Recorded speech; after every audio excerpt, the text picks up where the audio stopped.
Morava dni. Ustaj mi, zlato moje, da ideš. Ustaj mi, zlato moje, da ideš. Toli su more petlovi, petlovi lžovi. Ostani, zlato moje, kraj mene.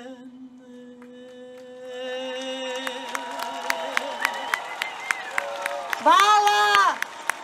Ne zamrhle! Ne zamrhle! Ne zamrhle! Ne zamrhle!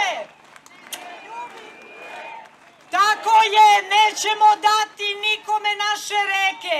Ni jednu rečicu, ni jednu reku, ni jedan izvor. Bili smo na jednom skupu koji je bio dosta posjećan, koji je odgovorio svojim zahtjevima za borbom protiv mini hidroelektrana, međutim koji je bio onako malo pregrejan. Treba nam neka staloženija priča o tome šta su mini hidroelektrane, šta su zapravo derivacione mini hidroelektrane. Pa naša zemlja je donela neku strategiju o proizvodnji energije iz obnovljivih izvora i tu je označeno nekoliko načina proizvodnje energije, solarna, geotermalna, biomasa i jedan od načina proizvodnje energije iz energije koju stvara voda, odnosno male hidroelektrane. Akcenat je dat tom vidu proizvodnje električne energije na osnovu nekog katastra iz 1987. koji nikada nije postao zvaničan državni dokument, odnosno naša zemlja ga nije usvojila kao zvaničan strateški dokument. I krenula je ta ekspanzija gradnje malih hidroelektrana derivacionog tipa, do sada ih je napravljeno oko 100. Prema tom katastru predviđeno je da bude napravljeno 856. Da objasnimo, derivacion je strpati reku u cev. Napravi se vodozahvatna građevina u vidu brane, od te brane voda se uvodi u cevi, transportuje se cevima 2 do 5 km u našem slučaju, po primerima iz Srbije, do mašinske zgrade sa turbinama gde okreće turbine, proizvodi električnu energiju i onda se vraća u rečno korito. Međutim, ta deonica koja je derivacijom ostala bez najvećeg dela vode koja inače normalno teče kada nema malih hidroelektrana, trpi posledice kao što su apsolutna devastacija živog sveta u tim vodotokovima. Nisu u pitanju samo ribe, u pitanju su vodozemci, u pitanju su gmizavci, mikroorganizmi, sve ono što čini finu mrežu ekosistema. Kada se ta mreža kidanjem koje uslovljavaju male hidroelektrane naruši, teško se obnavlja taj ekosistem, a posledice je moguće sagledati u celosti tek posle nekoliko godina. Međutim, sam proces gradnje malih hidroelektrana, s obzirom da su one uglavnom u brdsko-planinskim oblastima, zahteva prosecanje pristupnih puteva, uklanjanje šume. Kada se derivacioni cevovod postavlja, takođe se na koridoru od nekoliko kilometara iseče vegetacija, poremeti se režim podzemnih voda, jer iz svakog korita deo vode koja teče ponire, infiltrira se u takozvane hidrogeološke kolektore i puni izdani. Dakle, poremeti se izdašnost izvora u priobaljima. Menja se kompletan ekološki sistem, biodiverzitet. Tako je. A posebno je strašno ako se to odvija u okviru nekih naselja, u blizini naseljenih mesta ili gde lokalno stanovništvo ima neke svoje poljoprivredne površine, pašnjake za stoku. Praktično remeti se potpuno tradicionalan način života lokalnog stanovništva. I to nije samo naše iskustvo. To je sumirano globalno iskustvo, tako da je čak i Svetska banka, koja nije humanitarna organizacija, nego organizacija koja daje kredite, između ostalog i za male hidroelektrane, napravila posle brojnih negativnih primjera iz sveta uputstva da se one nikako ne grade u oblastima gde je bogat biodiverzitet, gde se protivi lokalna zajednica i gde se na bilo koji način ugrožava lokalno stanovništvo. Dakle, to su preporuke Svetske banke koje, nažalost, u brojnim primjerima u našoj zemlji nisu poštovane. Mi imamo, čini mi se, obrnut fenomen da ne poštujemo ono što je Svetska banka odlučila da ne poštujemo čak ni zdravu neku logiku, pa su nekako, čini mi se, te mini hidroelektrane upravo locirane na tim mestima koje su bogate biljnim i životinjskim vrstama, gde taj biodiverzitet zbog sklonjenosti, čini mi se, najmanje taknut. Zašto upravo na takva mesta dovoditi nešto što, eto sad čusmo, predstavlja smrt za čitav biljni i životinjski svet? Pa evo, sami ste i rekli, to je posledica jednog diletantskog i trapavog pristupa države. Ali samo diletantizma ili ima i nekog drugog računa? Jer je država iskorišćena zarad interesa određenih grupa i pojedinaca koji su investirali u male hidroelektrane. Oni činom izgradnje tih objekata postaju takozvani povlašćeni proizvođači, što znači da im Elektroprivreda Srbije isplaćuje 10 do 14 eurocenti po kilovat času isporučene energije i to se plaća na mesečnom nivou. A u isto to vreme sva domaćinstva u Srbiji plaćaju taksu od 0,093 dinara po kilovat času utrošene energije. Dakle, građani Srbije nisu pitani da li žele da sami subvencionišu i finansiraju uništavanje životne sredine. Brojne zemlje u svetu, počeću od Sjedinjenih Američkih Država, Kanade, Francuske, Nemačke, Austrije, čak i Kina i Indija, u potpunosti su preispitale koncept gradnje malih hidroelektrana derivacionog tipa, a Sjedinjene Američke Države su čak uklonile 1400 objekata. U Evropi je već uklonjeno preko 400 objekata upravo zbog činjenice da oni proizvode jako malo energije, a proizvode neverovatne ekološke štete. Ta energija koju proizvode male hidroelektrane veoma lako se nadomesti iz drugih izvora obnovljive energije preko solarnih parkova, korišćenjem geotermalne energije, korišćenjem energije vetra. Evo, preksinoć je ministar energetike Antić obznanio da smo otvorili vetropark Kovačica, koji ima instalisanu snagu od 104 megavata. To je ekvivalent oko 200 malih hidroelektrana.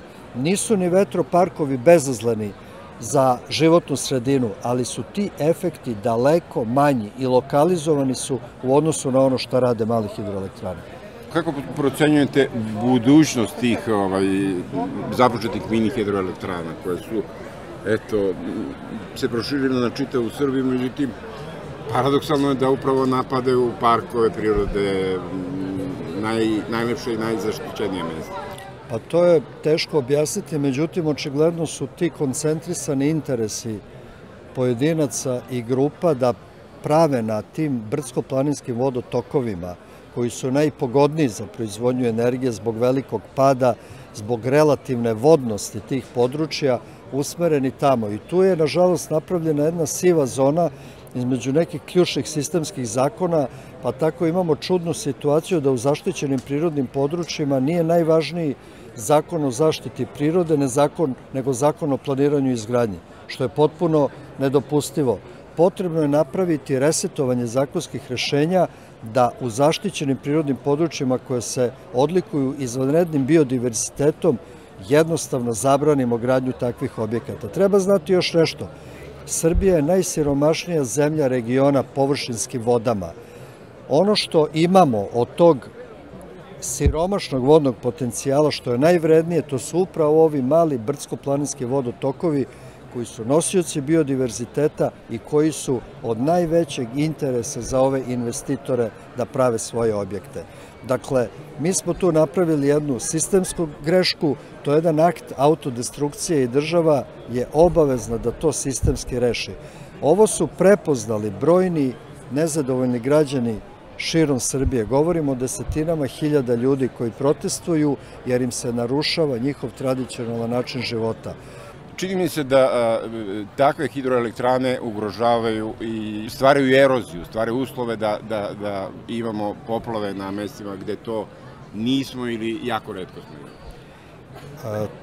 To je tačno. Ima jedan primer iz Savezne Indijske države Uttarakhand gde je gradnja 100 malih hidroelektrana na jednom vodotoku izazvala katastrofalnu bujičnu poplavu s nekoliko hiljada ljudskih žrtava, upravo zato što je gradnja malih hidroelektrana potpuno poremetila dotadašnju hidrauličku sliku tog vodotoka i došlo je do izlivanja vode. To isto može i kod nas da se desi, konkretno na primjeru sela Rakita, na nizvodnoj deonici prema selu Zvonce, a može da se desi i na Jošaničkoj reci, u zoni Jošaničke banje, gde postoji čak 15 objekata koji su kaskadno raspoređeni.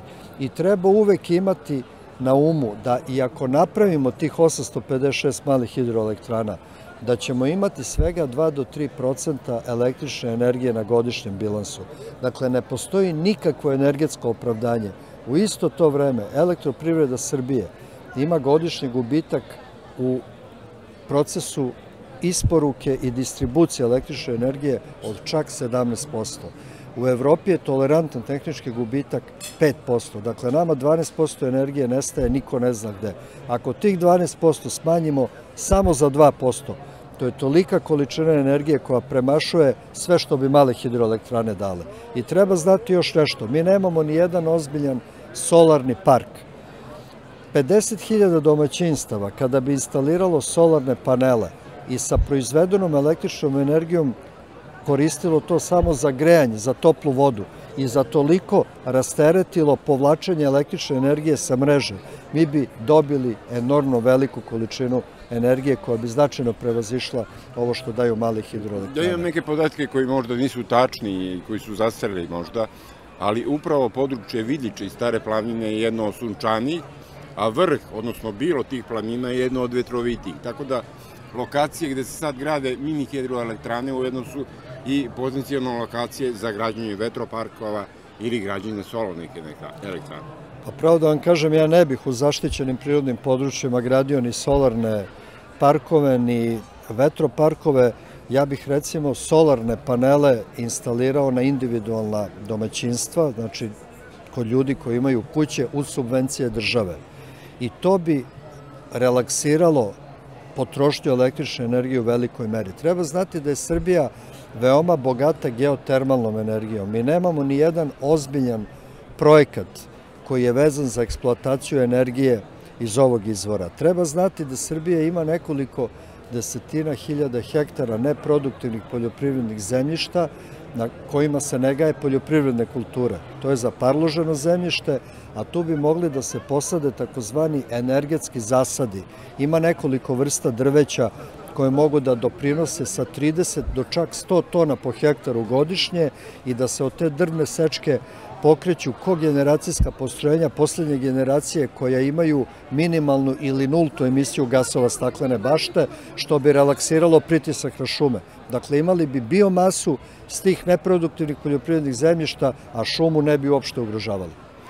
Hvala vam, profesore. Sem tog prokletog interesa, nijedan drugi razlog ne postoji. Ne postoji ni jedan drugi interes, sem ličnog interesa i enormnog profita koji ostvaraju ovi investitori i vlasnici malih hidroelektrana. Evo, tom konstatacijom završavamo javljanje iz Beograda. Za FAR, Igor Milatović i Slobodan Aleksić.